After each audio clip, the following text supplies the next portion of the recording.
And I was always into fitness. You know, that was like, and for a long time, like a lot of those years, you would have looked at me. There's a picture that I have with my niece at Christmas 2009, and I'm standing behind her, and I've got my arms up in a Y, and she's like in my lap, and all you see, I'll have to send it to you, it's just purple track marks, but I'm jacked. It's the weirdest thing. I would still go to the gym sometimes. I would still go to the gym and eat healthy for a lot of those years. I didn't actually give up on it all until that last year, because when you're homeless, you're not really having a gym membership. Although I think back, I could have showered there. It would have been a good idea. Yeah, bro. Yeah. But you didn't have a bank account to put it on, right? Yeah.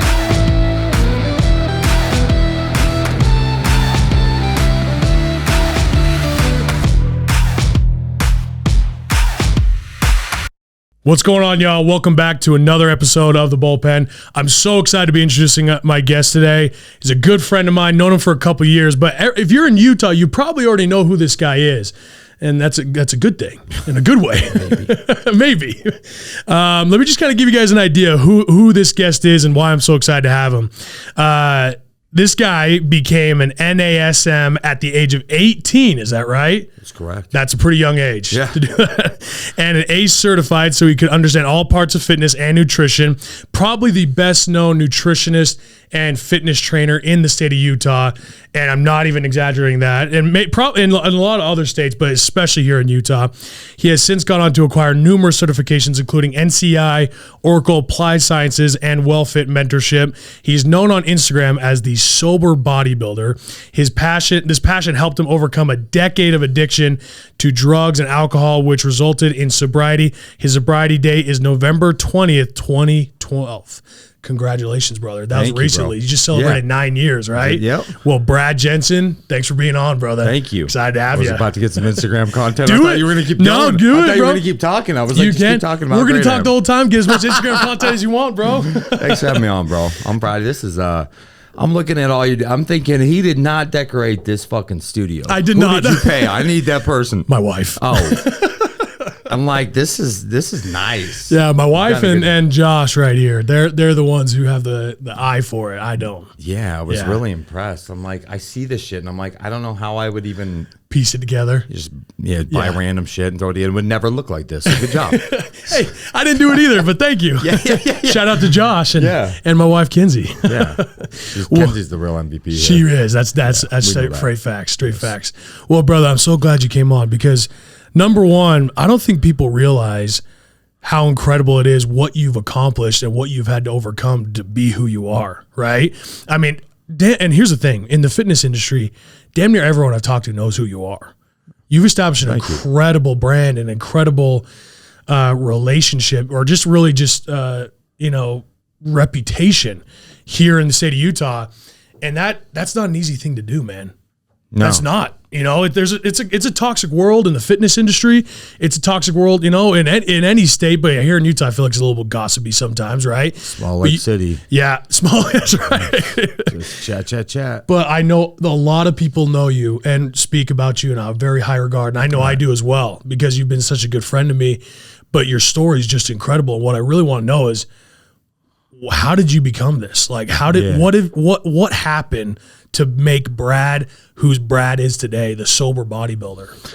Well, man, I appreciate those kind words for real. And they mean a lot to me because it was not always like that. Let me tell you, if you would have heard of my name, maybe even let's say 2013, 2014, most of what you would have heard was, oh, that guy's a shit show. He's a drug addict. He's a cheat. He's a liar. He's a thief. He'll scam you. He'll rip you off. Like that was my reputation. Right. So for you to say those things means a lot to me because, dude, it was not like that. Like, it wasn't like, I mean, I got buddies who I'm like, has anyone ever said a bad thing about you your whole entire fucking life? Like, no, like they've just been perfect, valedictorian, and then they went on to play college football. And I'm just like, it wasn't like that for me. And it was by my own choices. But so I've worked hard to try to build a reputation of somebody who's a man of character. And, and I'm sure there's haters out there, right? People were hating on Jeremiah, I bet. They're like, hey, Jesus had haters. Yes. If he had haters, you're going to too, right? But that's the thing, man. It's very true. It is true. If Jesus can't get everyone to love him, we're not going to. So don't even try, right? Yes. But take me back, right?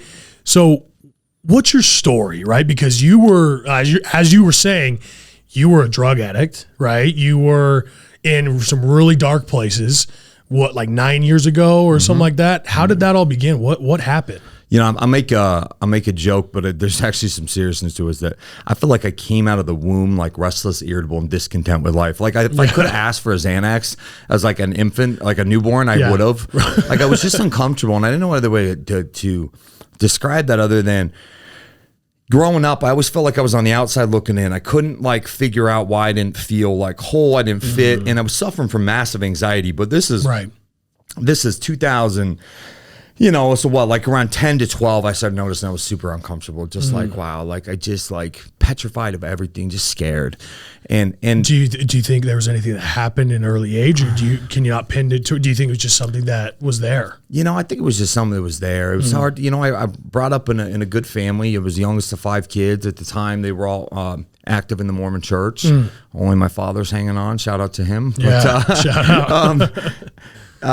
out. You know, I didn't have there's people I've met, and especially females that are in recovery that were sexually assaulted or sexually abused. And like, I didn't have any of that. It wasn't my story. And so you know, I don't know, but all I know is around that time, and if I could have articulated to my mom, I mean, this is 1995, 1997. That's when I was born. Yeah. 1995. Oh, wow. Aging me. I'm starting to feel old here. Yeah, it's okay. And you make way more money than me. Fuck you. And so, you know, but like anxiety wasn't talked about then like it is today. Right. I think there's been a lot more awareness behind, kids committing suicide. And so I think there's been a lot more awareness behind, you know, is a kid restless? Like, what's going on? Why are they having anxiety? Let's talk about it. Anyway, like, I just didn't say anything. My parents just figured I was a really like weird introverted kid. It turns out I'm not an introvert. I'm actually an extrovert. Right. So you're just feeling uncomfortable. You know, and I remember I was about 13 years old. I was chubby too. I was at that awkward phase where you haven't hit puberty, and I was teased. I was teased by my friends. I need to make that clear. Like, I was not bullied and thrown in lockers, but I was teased. Like they would always just make me like the butt end of the joke, right? And that shit sucked. Like, I played along with it like it didn't, but it sucked. Right. So about 13 years old, I tried alcohol for the first time. And 13? Yeah. Oh, wow. And I remember, like, it was like taboo, right? And we were all like at my buddy's house, and he was like, I've got this stuff. And I remember I was like, I can't do that. And everyone else was doing it, so I did it. And I remember I hated it.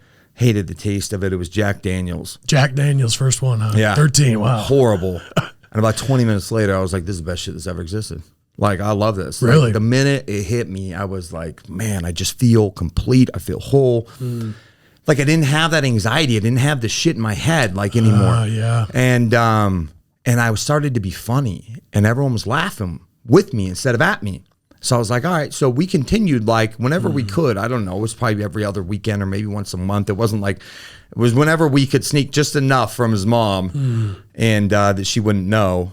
And so I would get drunk and I would do the Chris Farley down by the river, like Matt Foley sketches. Right, yeah.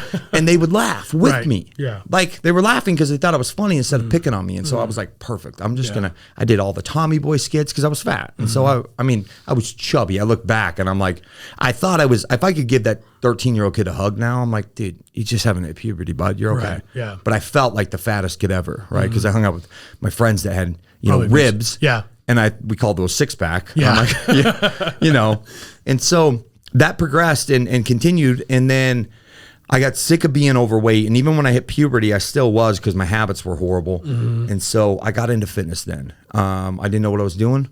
And I picked up a magazine. I started following what they told me to do. And I lost a bunch of weight. And then when I got my driver's license, I started going to the gym. And I fell in love. It was the first time I've been passionate about anything in my whole entire life. Yeah. Excuse me. You're good. You're good. And so and I realized during that time that alcohol, how I read it somewhere in a magazine or somebody told me that, like, if you drink, you will lose your biceps in 2 days. Like, that's not the truth. But right. Alcohol's not advantageous for building muscle. Right. But how I read it as a 16-year-old was like, you can't build any muscle if you ever drink. So I was like, fuck this. Yeah. This is getting me some good attention. I'm not drinking. So I just quit drinking.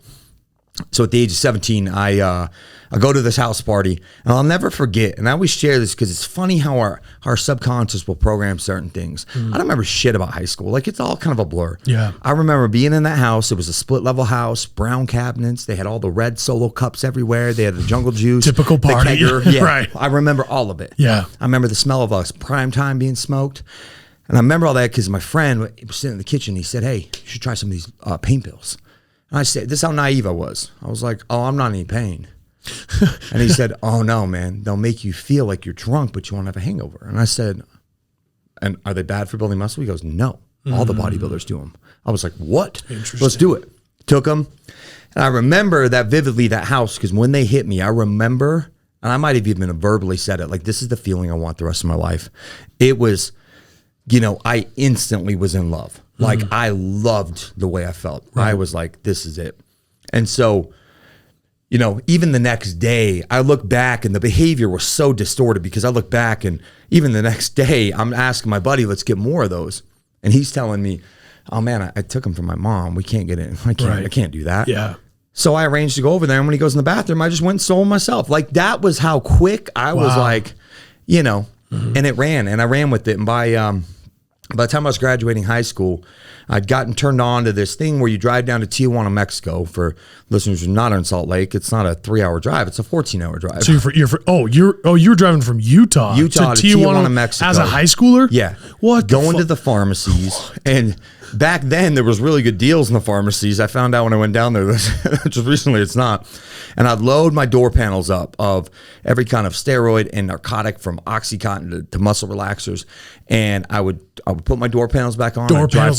So you're stuffing it inside the doors. Yeah, like I'd take them off my Pontiac Sunfire is what I drove, and then put them back on. I put a sombrero on. It was just this meathead driving through, and they would just let me through. And I didn't realize, looking back, I was like idiot savant. I knew what I was doing wasn't right. I didn't realize the amount of federal felonies you're committing by drug smuggling, like from country to country, and state to state. Jeez.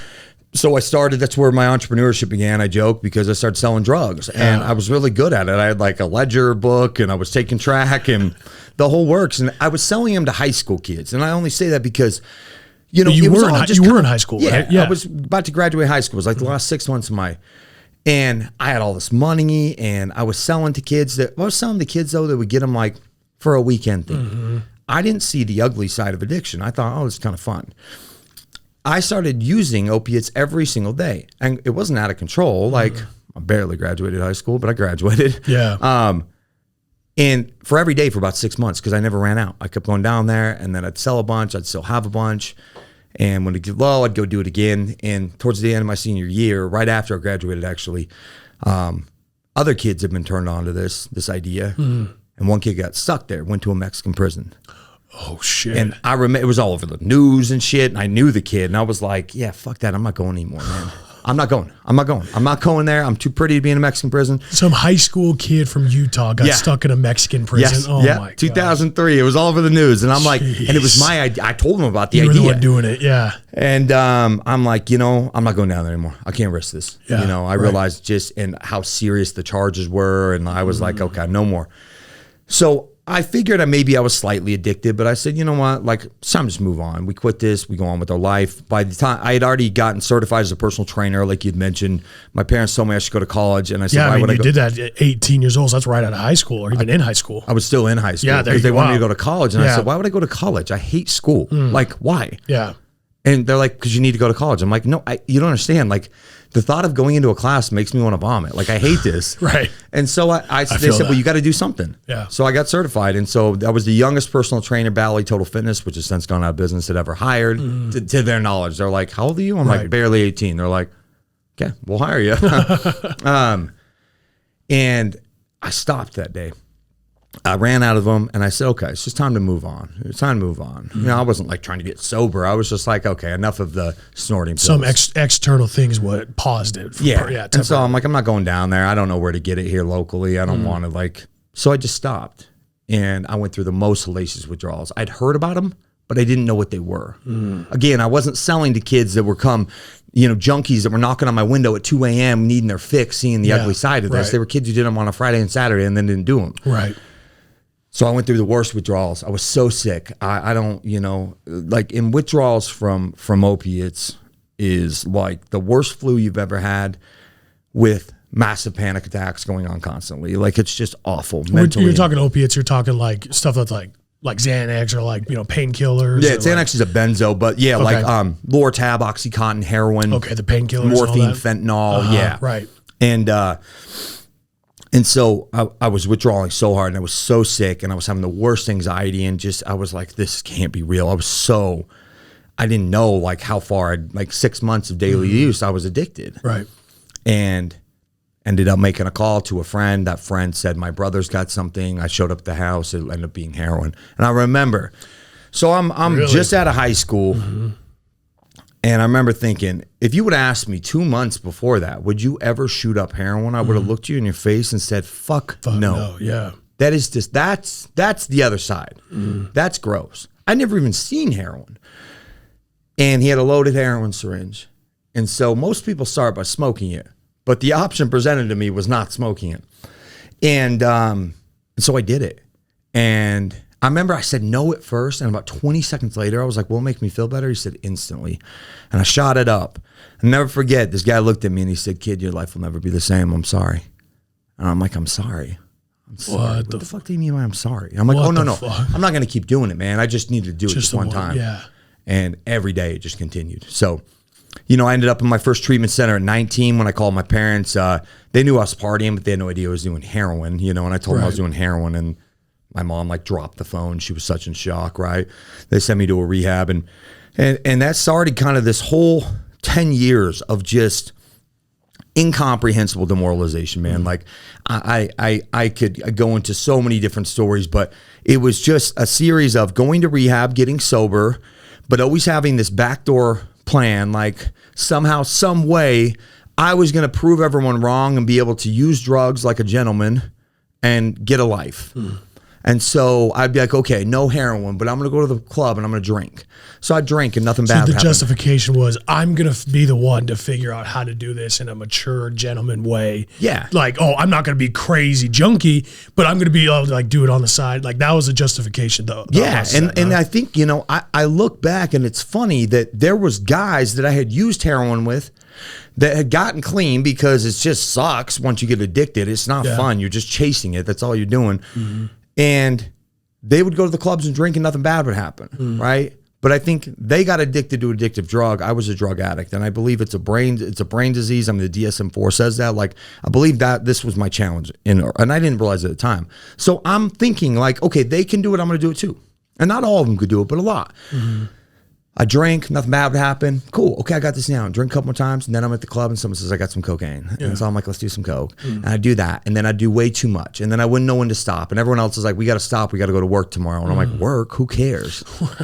and it would lead right back. And then something, I would go on another 3 or 4 month bender, and then my parents would step in, send me to detox, send me to rehab. I mean, they sent me to all these nice treatment centers. They thought, okay, you know, maybe in 2007, they said, maybe we need to send them to Cirque Lodge, which is like the you know, who's who. Like I was there with, you know, a couple movie stars. Oh, really? Like it was a That's shit here show. Is that here in Utah? Yeah, it's up in Sundance. Oh, okay. So it's like $40,000 a month, right? My parents are like, okay, if we pay this kind of money, wow, he's gonna get sober.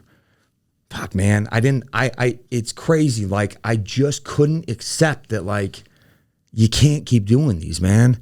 I got out of that rehab.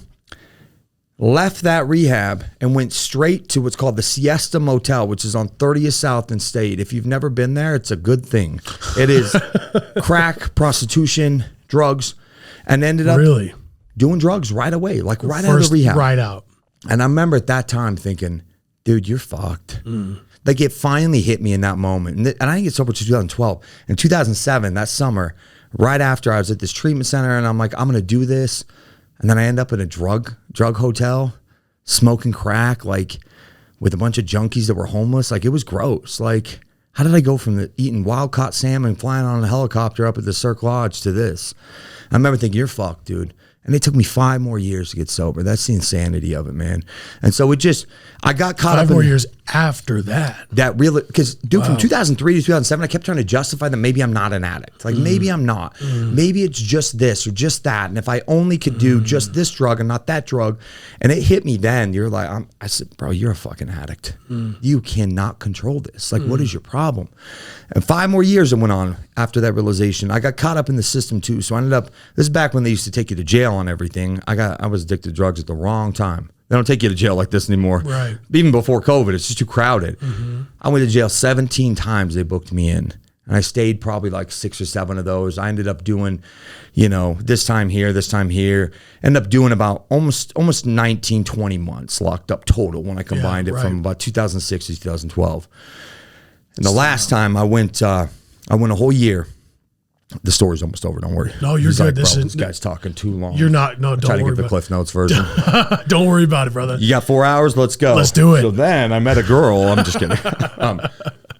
No, this is good. This is incredible. So 2011, all my charges catch up. I get sentenced to a full year in jail. I would do 3 months here, 2 months here, a month here.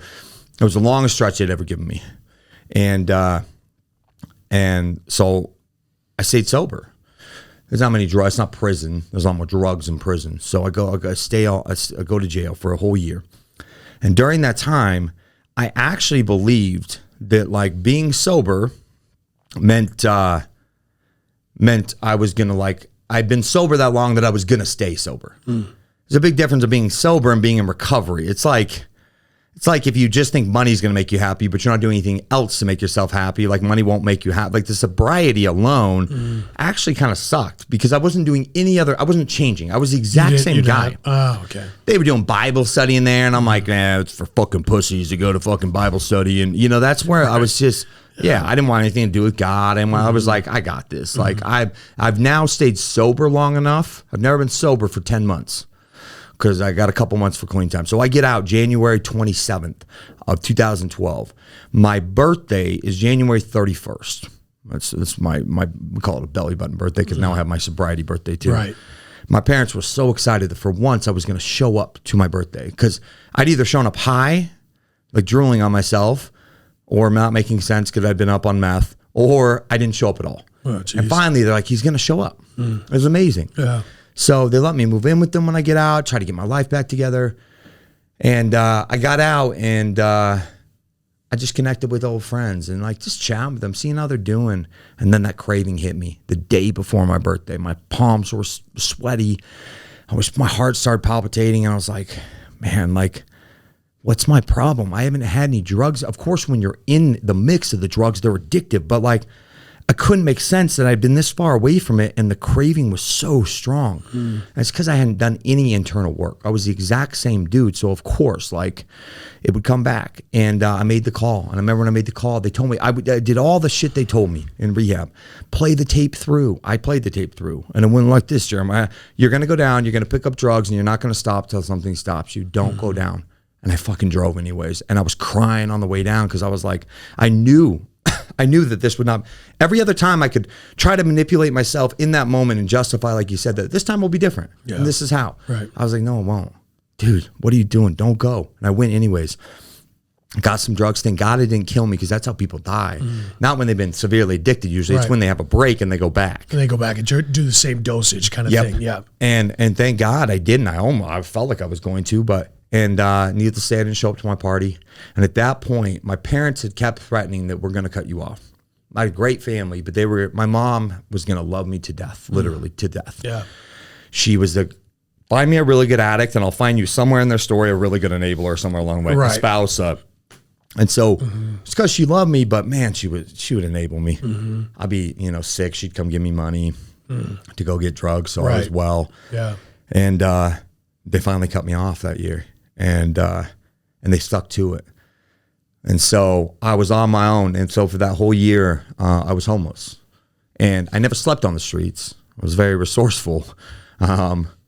I slept on the streets one time on purpose because I thought there was DA agents in my room, my hotel room. There wasn't. But, dude, I ran the streets for a year and like didn't have a safe place to ever go back to. Was staying in dope houses, really, really, really, really shitty hotels that give me the creeps every time I drive by them now.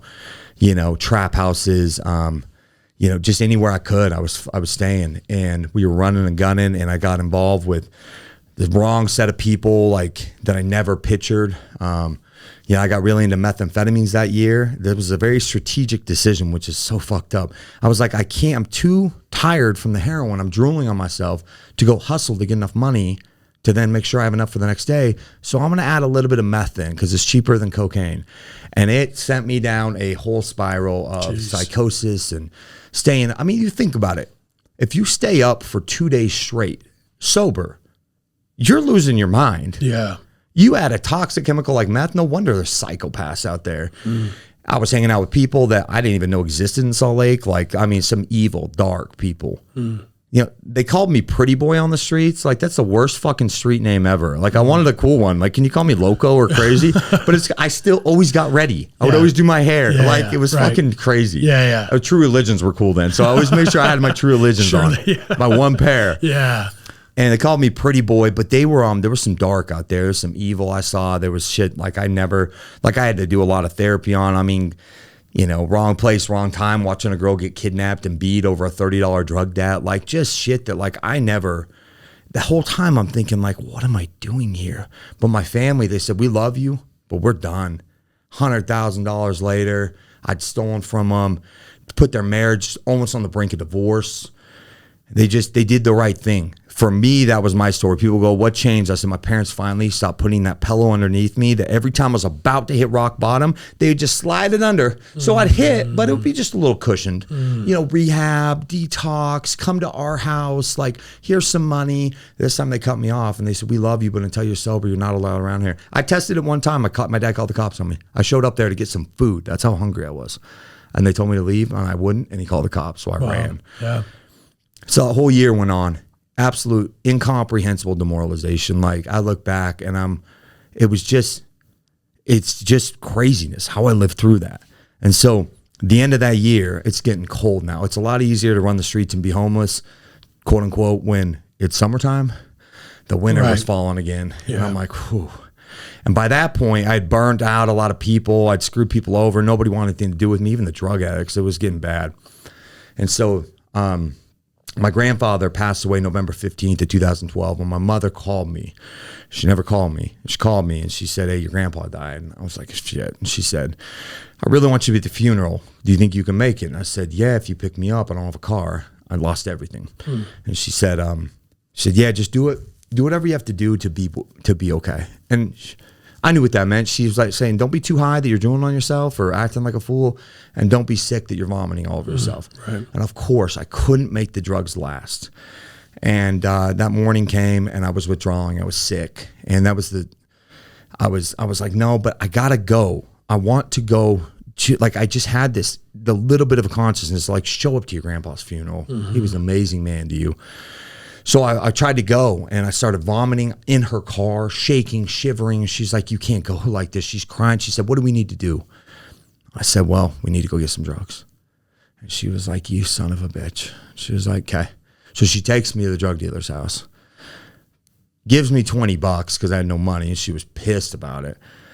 So we're already going to be late by this point. It was up in Brigham City, which is way up in northern Utah. So we backtracked a long time. She's like, I'm going to be late for my father-in-law's funeral. She's like, damn you. She was like, get in the back seat, do whatever you have to do. So we're cruising up the highway. And I pull out, they call it the little junkie kid. There was a spoon and cotton and a needle and a lighter, and you would cook up the heroin. And so she's watching as me cook this up. So she knew I did heroin. She never watched me use drugs, obviously. It wasn't really. And so I'm looking at her, and she's driving, and she's pinned in that rear view mirror. I don't think she looked at the fucking road once. And she's watching me, and I keep like looking down and looking back up with her. I'm trying to find a vein. You can even see here, a lot of them are smashed down and just gone. I'm trying to find one, and they're all collapsed because my veins were just taking such a hit. I finally find one, and I do it, and instantly I felt better. It's the most instant gratification you'll ever get. But I looked in the rearview mirror, and she just had tears falling down her face. Like not bawling, and wasn't even wiping them off. It was the ultimate, it was just the ultimate form of heartbreak. Every time I think back, like that was the definitive moment. When people say, what changed? I'm like, that was the moment. And I said, I'm sorry. And she just looked. And she looked at the road. And she didn't even wipe her tears off once. She wasn't sobbing. It was just streams. And she didn't say anything the whole ride. And even in that moment, I was under the influence. And this thought had never occurred to me under the influence was, you have two choices right now, man. You either need to kill yourself or you need to get sober. There's no way I can go on. They call it the jumping off point. Like I could no longer think about one more day continuing this life. And the thought of not having drugs was just as scary. And so that night, you know, I got back to my hotel where I was living and I hopped in a car with a guy. And it was funny.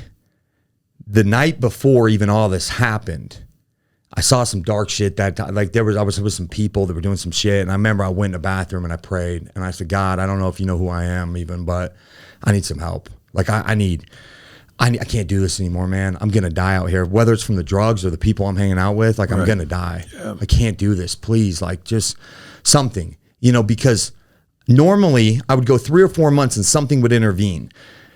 But a lot of times towards the end, that was the cops, but I had terminated all my charges. So I had nothing hanging over my head. So I didn't have warrants. I didn't have probation. My parents were done with me. So a year, I didn't draw a sober breath from January 27th till November 20th. And that was a long time for me. I would go 3 or 4 months hard, and then something would help me get sober for a month or two, get a break, then go back. Yeah. And so that night, the guy asked me to drive. I get in his car, and he tells me he needs to drive because he's too messed up. We get on the freeway, and right away, the lights go off. A cop car behind me. And I'm like, dude, why are we getting pulled over? And he said, this car's stolen. And I was like, shit. And I pulled over, and it was this moment of relief. Like the lights were behind, and I remember I just thinking, I looked up and I was like, all right, thanks. I see how you're playing this, God. I didn't know that car was stolen. I wouldn't have, if you told me it was stolen, I wouldn't have drove it. I wouldn't even got in it. And the fact that I didn't know was God's way of being like, listen, you're not going to get sober unless I intervene here with something else. And so I knew it was divine intervention. The cop came up, asked me, I knew why he pulled me over. And I was like, yeah, the car's stolen. I don't have a license. And I'm on my way to get heroin. You should take me to jail. He's like, what? So the cop took me to jail, and he's like, I've never seen someone so excited to go to jail. And I said, yeah, man, I'm done. He was like, you know how many times I've heard that from the back of a cop car? And I said, do you know how many times I've said it from the back of a cop car? But I said, I mean it this time. And he was like, well, good luck to you. And he was pretty cool. That cop chatted with me. He was cool. And that was the moment, man. So I went to jail. I only did 30 days. The charges were dropped. Got out. It was December 20th, right before Christmas. I called my parents being like, hey, because I knew in my heart there was a shift. I said, I'm really done. And they said, until you have 6 months, we can't have you super close to our family. Like I had I'd stolen piggy bank money, you name it. And so she said, I'll come pick you up. She said, but you're not someone here. I'll drop you off at a recovery meeting, like an AA meeting. And I said, okay. So she dropped me off at this AA meeting. And the meeting, I go to the meeting. Everyone files out. There was just a guy who was locking the door. And he said, hey, man, do you need a ride? And I said, I sure do. And he said, where do you live? And I said, I don't have anywhere to go. And he said, oh, shit. And the guy said, I'll let you stay on my couch, but if you steal from me, I will fucking kill you. I was like, fair enough. So this guy let me stay on his couch for 2 weeks. I went and got a job waiting tables, had to humble myself, took the bus in the middle of winter, slipped on ice, walking to the bus, felt so stupid, had a flip phone. That's not a fucking joke for a minute. Had nothing. Had a garbage bag full of clothes that barely had any, and had mismatching shoes is the funniest part. I was like, how do I have 2 pairs of shoes, but the other ones don't match? They were 2 different shoes. Right. And a 505 credit score, owed everybody money, nothing, no driver's license, nowhere to live, nothing. And that's where my journey began. And that was in December of 2012. And, quickly got back into the fitness industry because I knew that's what I loved. So that's what happened. Jeez. I didn't give you much time to talk. No, dude. Well, geez, man. Because here's the thing, bro. It's hard to imagine you like that because of how I know you, right? I know I look at you and I see you obviously as a guy who goes above and beyond for people, right? You're someone who's brutally honest. That's obviously something you've had to adapt to, right? And so just you're telling me this, it's like I'm just trying to imagine you like that. It's so hard for me to picture that. Dude, and that's the best compliment I can get. Well, seriously, because like you've adapted to become a man who's extremely brutally honest, right? Who's worked his ass off to become extremely successful, well revered, and it's incredible to see you now, right? But here's something I'm listening to this, and all the things you're talking about. I'm because I know obviously you're in the bodybuilding, right? You're in the fitness industry, and I'm thinking about all these things you're talking about when it comes to like the habits and the justifications and hitting rock bottom, and how much that is like so correlated with fitness and health just in general, right? Because I used to wonder this. I'm like, what is it about bodybuilders that are recovering addicts? Yeah. You know what I'm saying? Like bodybuilding usually ends up being from like the two B's, I used to call it, bullies, like they were bullied, or breakups. But then there's also another one is like, right, bullies, breakups, and then I don't even know what you call it because there's no B to describe, like bitch ass. I don't know. But I know a lot of people, and you obviously know a lot of people in the fitness industry who take on to fitness. They cling on to fitness as something to almost replace what they had. What is it about fitness that so many former addicts cling on to? It's interesting. Real quick before I forget, I want to give a shout out to Jimmy Rex, who's been on your show. I love Jimmy. Yeah. Jimmy bailed me out of jail because he was a good little Mormon kid. He had no idea. He was trying to help me. Yeah. Known him for 20 years. Bailed me out of jail twice. Wow. And both times the bounty hunters were after me. He was on the hook. So being, we're both in this coaching program, and that's been really gratifying because he's one of the few people besides my family that's still in my life that's seen all of it. So big shout out to him. But it's interesting. I'll tell you this much. So yes, there's this. I see a lot of recovering addicts become bodybuilders. Mm-hmm. And so here's a different perspective on it too that I had to experience myself was, my name's the sober bodybuilder, but I haven't competed since I'm a washed up bodybuilder. Sure. I didn't have to, it was 2015. And I doubt, but I never say never, because if presented with a challenge, it's the challenge that these people love. Like it can become addictive. Mm.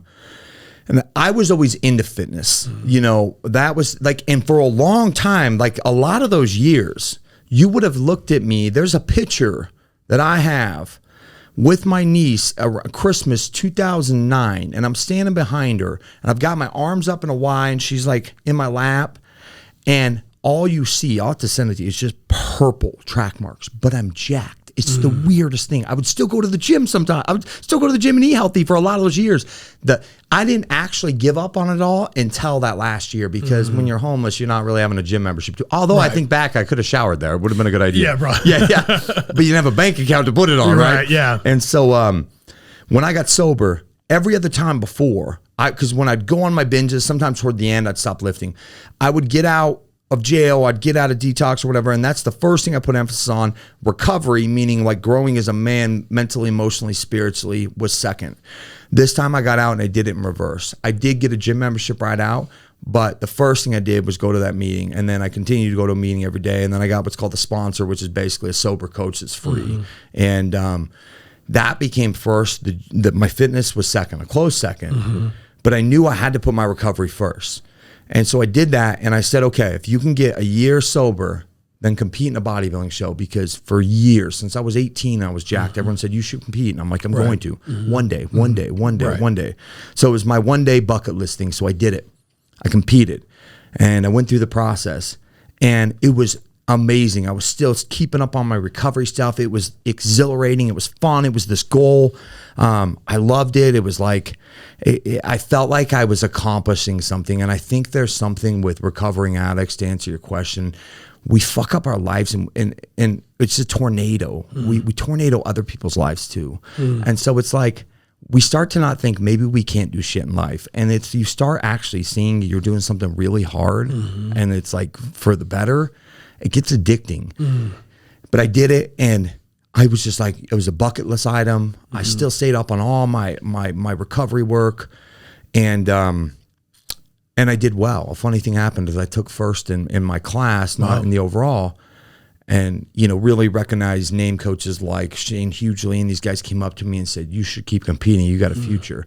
And I said, I want to do it again. So the second show I did, it was all out of ego. The first time I didn't care how it placed. I was just like, I just want to do this. Yeah. And everything went to shit.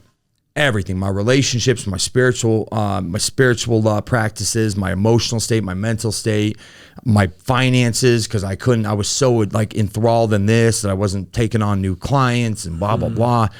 And so I realized after that show, I had ruined a relationship I was in. I took first, but I didn't take the overall, like was my goal. And I just looked in the mirror and I was like, you're fucking miserable, man. You look the best you've ever looked, but yet you've destroyed everything to do so. So that's the decision I made, that for me, bodybuilding wasn't in the cards, and it takes away from your finances, dude. You can't go that hard on something and like still like, I mean, you're on 0 carbs for like 4 weeks. You can't really think. Well, so that's what's so funny about bodybuilding, right? Because when we think bodybuilding, we think competing, right? Yeah. But in reality, like I look at people who do bodybuilding and they always tell me the same thing. It's not sustainable. And it's not, right? That's not a life that's sustainable. It's something that you can do for a little bit, right? But it's going to fuck you up in a way if you do it long term, right? Just constantly trying to like just suction, like dry out your body to get on stage. It's not something you can maintain. No one walks around with that look, right? So that's not something sustainable. But in regards to just fitness in general, right? And the push to drive to just be fit and to take care of your body, right? That's something, I mean, everyone looks like, I look at you like you're jacked, right? No, you're not competing anymore, but you're jacked and you're helping other people in their fitness as well. But even if they're not going straight to bodybuilding into that, the extreme side of that, right? Where it's not so sustainable, the middle ground, the fitness, and you're trying to help people with that, there's still the exact same excuses that even anyone who's addicted to really anything would give, right? Just the justifications, the small justifications on the way, right? Yeah. They kind of want it, but not really want it. They haven't hit rock bottom yet to really see it, because someone who wants to get their fitness in order usually has that rock bottom moment where they're like, oh my gosh, I can't even run around the yard with my daughter, or they realize, oh, I'm too fat.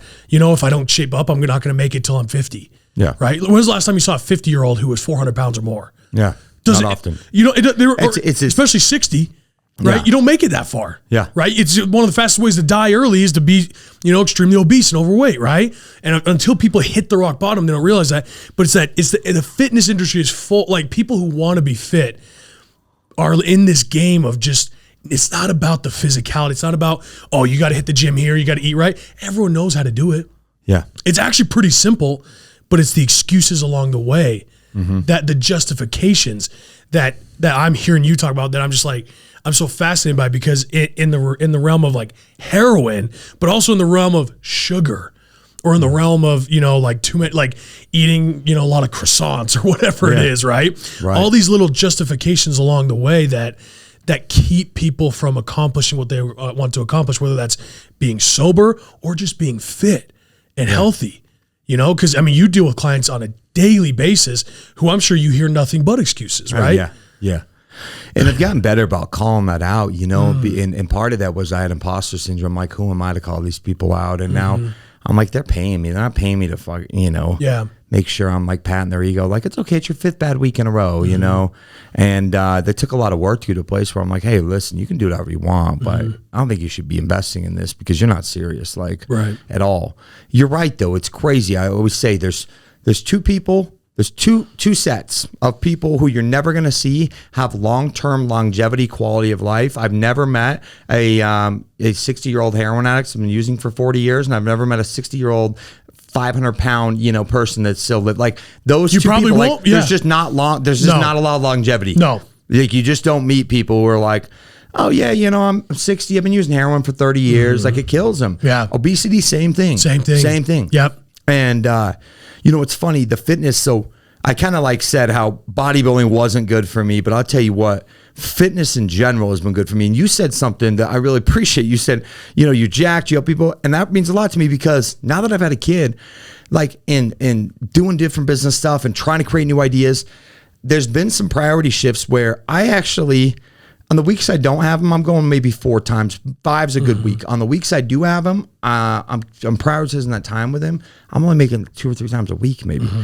And so, and what it is I'm not as big as I used to be, but it's just like with like your my habits, my foundation remains the same. It's solid as shit. It's just like when you work your ass off in business to get to a certain place and you're smart about it and you put these deposits in every single day and you can create some financial freedom and you can even take a step back and have it still make you like God putting so many deposits in day after day after day with my with my fitness, with my lifting, with my nutrition, with my habits for 9 years in a row. They even at a place where I'm not training as hard, I'm not doing as much, there's not as much of a focus. Guys like you still tell me I'm jacked. Like that's beautiful. And because in my head sometimes I'm like, dude, you're like 8-9 pounds down of muscle probably from where you used to be. But I feel 10 times better and it's just different phases of my life. And maybe I'll get back to going a ton more and that'll be great. But I guess the message is like you build a solid foundation of habits and routines. You do those every day and you put all these deposits in like I've got enough deposits in the bank, so to speak, for my fitness that I can slack off a little. You know, when my clients slack off a little, they see immediate like declines because they haven't put on the deposits for long enough. Right. Yeah. And, but I just made a post and I was surprised I didn't get anybody that's pissed. I mean, it was pretty stupid, but I'm just sick of hearing it. It said something like, I'll do anything to lose 20 pounds except work out and eat healthy. And I said, every Karen walking planet Earth. Right. Normally I get some actual Karens, like named Karen. They're like, why do you have to use my name? I'm like, I didn't create this shit. Yeah. It was Dane Cook. Leave me alone. But it's true. Like everyone wants this gratification, this instant quick fixes. People look at you and you know, you got a Lambo and you got all these things. And I'm sure there's people are like, what's he doing to rip people off? Or like, you know, immediately they're just hating, right? Yes, I've heard it. And it's like, I see these same people who they want the quick fix and they think if somebody's successful where you're at, you must have done a quick fix. Right. Not seeing that you went and knocked door to door, you know, saw your video. Yeah. In like somewhere shitty like Houston in the middle of summer. Was it Dallas? Yeah, it's Dallas. Yeah. I mean, not as humid, but but hot. Like to get to where you had to do that to save your business so you could like people don't see that. No. They don't see they always want the quick fix. And so people are out there and that's why cool sculpting and listen, I have a lot of esthetician friends and nurse practitioners that do all this shit and they always get mad at me. It's not going to work. No. I've seen tummy tucks that look like shit when someone doesn't actually work out. Right. Cool. If you want to get that after a kid, I don't care. But everyone's looking for the quick fix, the fad, the diet. And they're looking for that get rich quick. And none of it fucking exists. That's the thing. Yeah. Like the solution remains the same. Yeah. Business, fitness, and it's actually rather simple. The execution is what is hard and the amount of excuses people make is what's killing them. Yeah. When you just get brutally honest with yourself and you're like, no, I'm not losing weight because I'm not putting in enough work, period, the end. Yep. Like the game begins to change and you take a little accountability. Oh my gosh. That's kind of the whole point of actually, you know, developing is just to own it. Own that shit. Yeah. It's okay, man. You fucked up, right? Own it and move forward. That's kind of the whole game. And like you're talking about this, you know, and I'm sitting here listening to you and I know for a fact there were those days where no one was around you that made or kind of could have made or broke your journey to where you were, whether it was in fitness or whether it was being and staying sober. It's those moments that no one fucking sees in the darkest of times when you're sitting on the couch, or for me, when you're in the car and no one's there but you. There's no one there to talk to you but you, and you're battling your own fucking demons, telling yourself it's moving, we're going to move forward no matter what, right? Because people, they look at how, like, in a way you could say, shit's blown up for me, right? But what they didn't see is how many fucking years before this, I've been down in my basement with no one around me, trying to figure this out on my whiteboard, mapping it out, literally just trying to figure it out, investing, going into serious debt, trying to build something, it not working, having to recoup from that, trying over and over and over again, right? Yeah. Same thing with fitness, same thing with how many times did you try to get sober?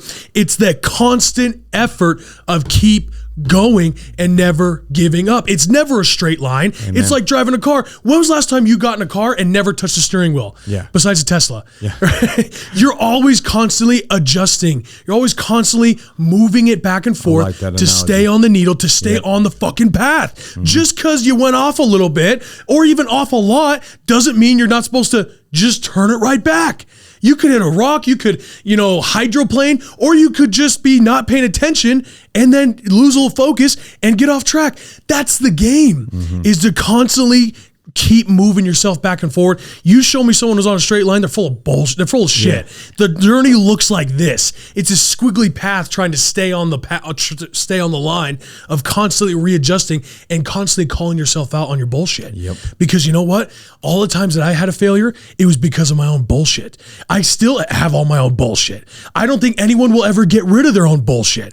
It's the people who look at their own bullshit and are okay calling themselves out are the ones who make it, or they actually accept it from somebody else. The people who are coachable, right? Yeah, man. I mean, in football, in business, in fitness, in anything, if you're coachable, whether you can coach yourself or accept that from somebody else, that criticism, you can go a really long way. A really long way. Because the things I've heard from some coaches have been pretty brutal. You know Andy Frisella? Andy, if you watch this, you know exactly what I'm talking about here. Andy called my ass out in front of a lot of really successful, wealthy people. And it made my sphincter, like, I gotta shit yourself. And when Andy does that shit, like Andy's fucking intense, dog. And I look up to him big time. So when he called my ass out, it was a heavy moment for me. Yeah. And guess what? The first thing I wanted to say is, fuck you, dude. Like, that's the first thing that comes to my mind is like, want to get defensive. Like, well, no, it's not like that. I want to say all these things. But it's the thing that my dad taught me early on is don't fucking talk back. Own it, because there's a reason they're saying that to you. No one coaches you if they don't care about you. Amen. There's a huge difference between someone trying to pull you back and coach you. Yeah. And if they don't care about you, they ain't going to say shit. Yep. They're not going to say shit. So the fact that he actually said that to me made me knew he cared enough about where I could be to say, I got to own this. To tell you the truth, Yeah. Man, like my first sponsor, granted, this guy was doing it for free, so he's even more.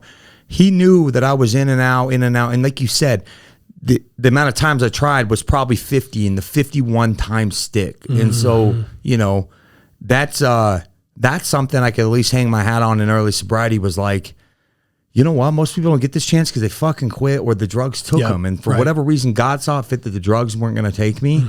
And I finally kept trying. Like everything else would have told me, so 50 times you fail. Why the hell are you trying 51 times? Right. That's what my head said. Yep. And honestly, my belief level that I could do it was 51% compared to 49% that first little bit. Yeah. Like I went through the worst withdrawals in jail. I remember laying in my own vomit on the cement. And I remember thinking, this is the last time you have to do this if you want to. And then there was that voice that was like, no, you're going to do this again. And there's a voice that, no, like, you can do this. It was 51%. And then I built off of that. And I started getting some shit. But my first sponsor was really hard on me.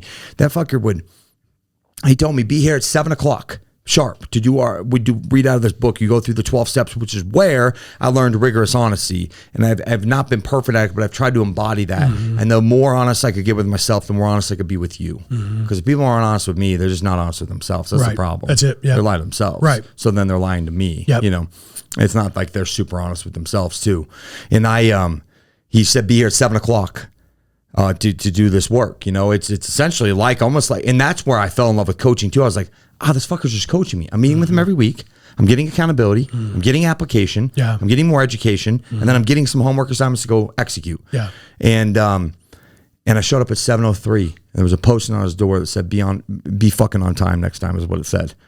And I was so mad. I was like 4 months sober, and I'm like, doesn't this guy know I'm fragile? Yeah, I'm trying. And I got, doing my best. There was traffic. Yeah. And he had told me when we started, he said, if you're a minute late, I'm not going to see you. He's like, you know what? You have no discipline, so I need to help you get some discipline. I'm not going to let you have zero. And I was like, that's not true. And he goes, no, you don't. And I was like, okay, cool, fair enough. And so I got to my car, and I get a text, and it said, I'm doing this because I love you, not because I hate you. Show up on time. When you can start showing up for you, the game changes. And I was like, okay.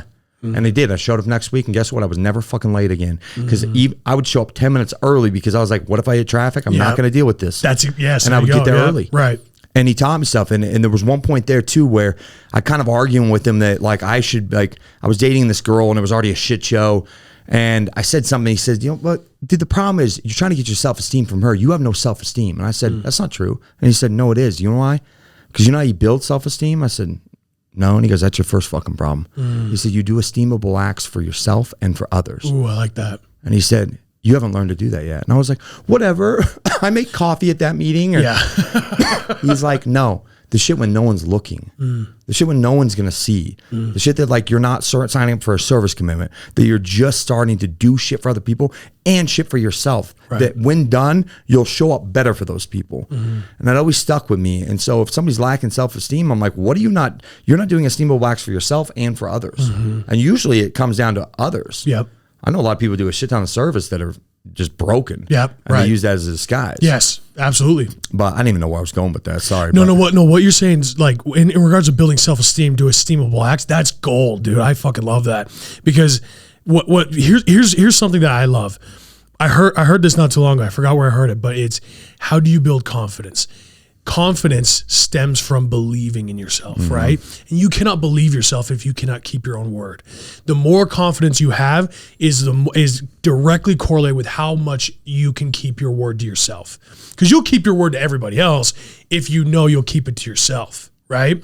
And the way to start building that is this one thing that I love. It's called a power promise. I know Ed Milet, my friend, he calls it non-negotiables, right? But I heard this, it says a power promise. You have to keep one power promise to yourself forever. And it's supposed to be a small thing. Now, it could be as small as I'll never drink Mountain Dew again. You could drink anything else, but I'll never drink Mountain Dew again. Or it could be something as simple as, like on that, like like whatever the promise is, like I will always, tell myself I love myself every day. Just one small thing that you do on a regular basis every single day that you keep that promise no matter what. It can be as stupid as I will flip a coin every day. What does this do? It builds reputation and repetition of confidence of keeping your word through that one power promise. And that one power promise will build up the momentum for anything else. Because even if you could keep a small power promise to yourself, even if it's stupid, if you could keep that promise to yourself, you build the reputation with yourself and confidence that I know how to keep my word. Even if it's stupid, even if it's small, you're building that up so you know you can do it. And that way, if I set my mind to anything else, I know I can do it because I've been doing it.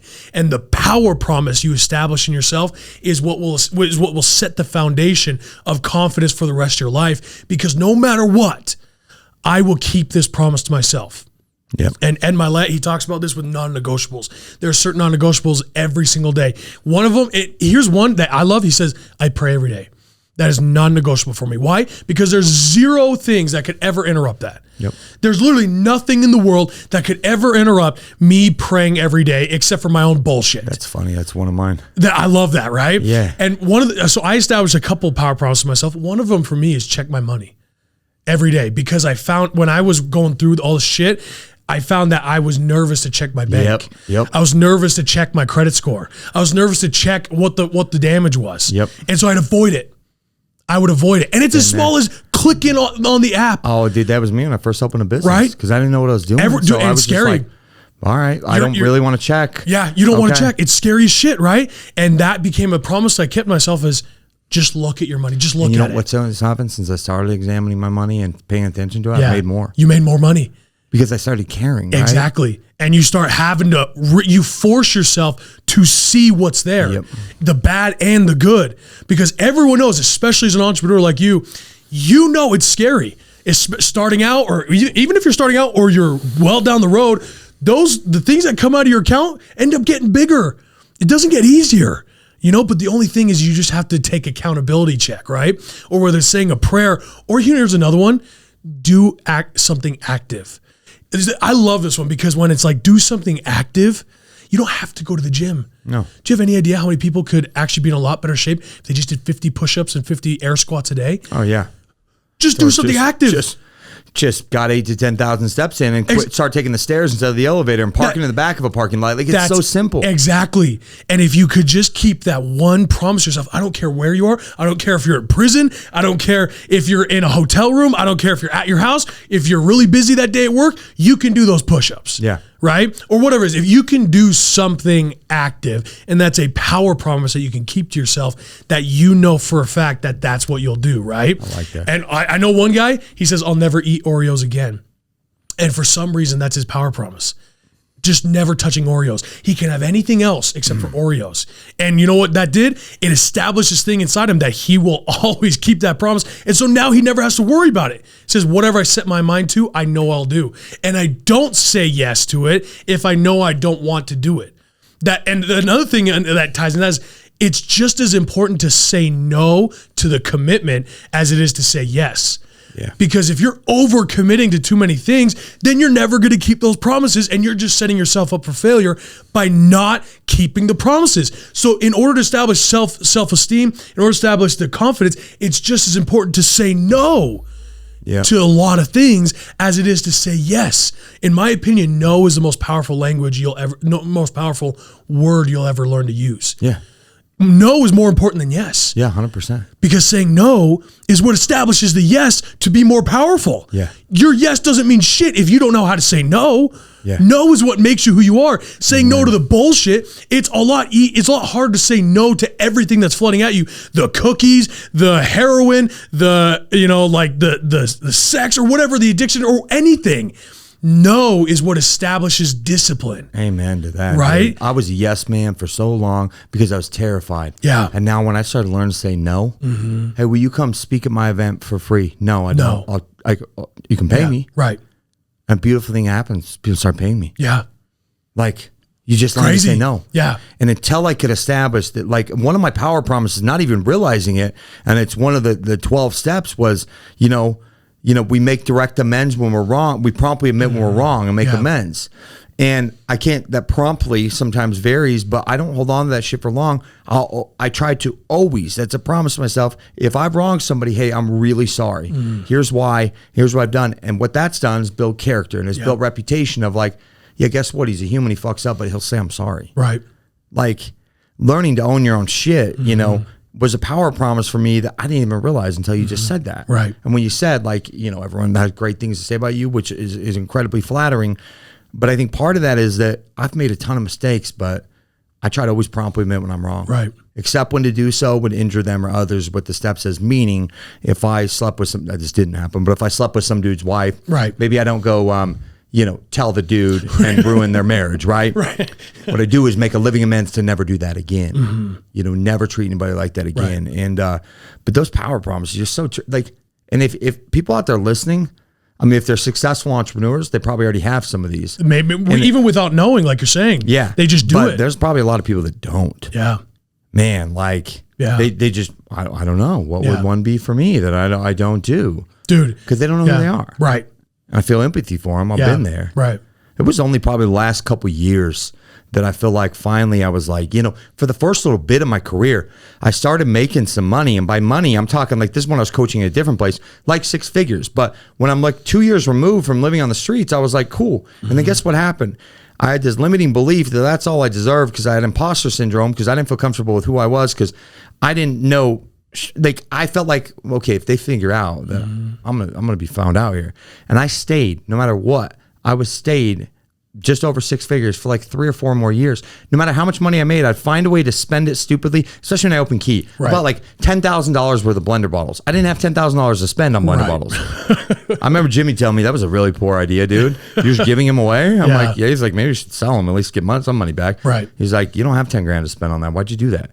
Like anybody's going to sign up with my shit because they saw, that's a luxury expense that now when you're, the level you are, you providing me with a beautiful gift bag with all that shit. Like if you were just struggling to make it, you're probably not going to do that. Right. And, but I learned these lessons and when I could finally break through and part of that was like just realizing that like we did this exercise at Jimmy's thing that was powerful on imposter syndrome where basically you write down everything you've accomplished. Cause I walked into that room and I didn't feel imposter syndrome at all. And I started chatting with guys, and then I started figuring out some of these dudes were 20, 30, $40 million net worth. Yeah. And it's funny because they weren't even talking about it. Like that wasn't the topic of discussion. It's how there was people way more successful than me, and there was probably people far less successful than me. Right. But immediately I started feeling like maybe I don't belong here. And then all of a sudden he pulled this exercise where we wrote everything that we've accomplished from day one, from earliest we can remember, or things we built in our life, accolades, accomplishments. I mean, for me, part of it was I gained back the trust of my family that had written me off as dead. Like that was a big deal to me. Huge. And read all these, and then our partner read them back to us, and they're like, "What do you think about that, dude?" And I actually got emotional. I was like, "Wow, it's a fucking warrior right there." Yeah. But you know, it was crazy until I could break through some of that limiting beliefs. And you know how I got there? I fucking hired good coaches. They called me on my shit again and said, "Bro, you're worth weight. Like, why are you doing all this?" And since like my income is 4x, like it's just like huge because I started believing myself. But how it happened was I hired a coach that I knew was going to be fucking hard on me. Yeah. This guy, like, they're not like, "Oh, he's super nice." It's kind of like Andy, right? He's gonna tell you the fucking truth. He's gonna tell you the truth. I mean, that's like the old. This guy was a Andy wannabe. He went to dinner with him once. I found out he had to pay for it, right? You know. But he called me on my shit and he said, "Fuck that, dude." Like, he said, "What are you doing? Like, do you want a life that's mediocre?" I was like, "No." And he said, "Then start acting like it." You know, he called me on my shit, and there was things I was doing in my personal life that I didn't think would affect business. But when you're lacking integrity in your personal life, and they were even small things, lying to my wife about going to a strip club. Yeah.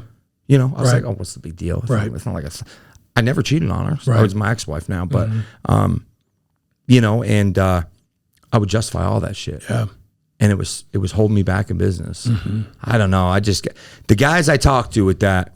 And I think you would have been one of those in that where you look at, there was a group of really successful guys there that were actually really happy. They're joining the brotherhood to get more networking, get some close homies, you know, dive a little deeper emotionally, but they were happy. And a couple of things I found out was like all of those guys were prioritizing like what really matters in life, and they were men of integrity. They weren't lying to their wives, they weren't cheating, they weren't addicted to porn behind their backs, and then there was another group of like, you know, a few guys who were uber successful too in life, but were fucking miserable. And it was all of them had secrets from their wives, secrets from their, you know. Yeah. And that shit weighs you down. I don't care. Like, you have as much money in the world, but if at the end of the day, you can't look in the mirror and feel good about who you are. Right. I don't know where I was going with that, but no, it was you're exactly you know, and right. another thing I talked to, a lot of these guys that were successful are like, "Hey man, like, you know, meditation was part of their routine, or fitness, or health, or these other avenues," because I believe that health is a four-legged chair fitness. And I tell all my clients this: "Hey, you're hiring me. If you want a coach that's just going to talk about macros or meal plans or training, I'm not the coach for you, because I'm going to talk about like mental, emotional, spiritual, physical. That's that chair." And so they think they're coming to me just for the physical, but if emotionally they're a wreck, or mentally they're a wreck because they're not living in integrity with who they are, and spiritually they have no connection to a power greater than themselves, like the chair starts to get wobbly, and before you know it, it's like it's affecting the physical health too. Yeah. You can only chug on that so long. I've been there where that was my main focus. On that second show, I look back at pictures, I was shredded, veins running in places I didn't know existed. And I remember I remember that moment where I thought, "You're a fat piece of shit." Like I was so distorted in my thinking. I was so deep. It was like, you know, and I wasn't happy. But when I just focused on actual health, like mental, emotional, spiritual, physical, all of it together, and that's kind of been a big shift for me, where I'm like, dude, I don't want to be a meathead. I want to care about my health. Like I have a kid now. I want to live a long time. Yeah. I used to run crazy amounts of steroids and all of this, and I'm just like, dude, I want to live a long time. Like I got to be careful. I got to want to monitor my blood work, and it's taking on a new realm, man. It's it's a cool deal, dude. Yeah. So, dude, I just can't tell you how proud I am to know you. You thanks, know, man. Likewise. No, seriously, like it's incredible to know you. Your story is just unbelievable. It inspires a lot of people, myself included. You know, so dude, I can't thank you enough for taking the time to come on. What's the best way for people who watch this to reach you? Yeah, and dude, thank you, man. I feel the same about you. It's funny. I've had people say to me, "Oh, he must come from money," and I said, "I don't think he does. I know him. Like I don't. That's not his story. He's not a trust fund kid." Yeah. And so I always make sure to tell him, I'm like, "Oh, you don't know that he's worked his ass off, and he had a plan from when he's young, because he had a plan from when he was young that he was going to build something amazing." So. Thanks, fuck brother. off is what I tell them. Thanks, brother. I appreciate it. Just haters, you know? I know. I get a lot of it, man. And you've worked your ass off, dude. And I always you. make sure to tell people, "Oh, no, he's not a trust fund kid. That guy works." No, thank you. And you're very smart, dude. You're a very smart business guy. So appreciate it. Thank you, social media is where I'm hanging out the most on Instagram at the Sober Bodybuilder. Yeah, love for you give me a follow there. It's where I'm the most active. Facebook. We're gonna link all this in the bio for all this as well. So at Sober Bodybuilder for sure. Everyone, make sure to go follow this guy. Do you have a website or anything like that? KeyNutrition.com. I run a course that we need to get into called the Next Level Experience, which is really diving in mentally, emotionally, spiritually. It's a deep dive, 12 weeks to challenge yourself physically. There's ice baths. I have an energy worker that comes in, works with everyone. I've got breath work experts that come in. Like we really, and you've got a nutrition coach the whole way, guy. It's not me. It's one of my assistants who are amazing. But that's mynextlevelexperience.com. And then, TikTok, I'm getting into it finally. You can't. It's real. Dude, I slipped in 2012, 2013. I remember this kid that worked with me saying,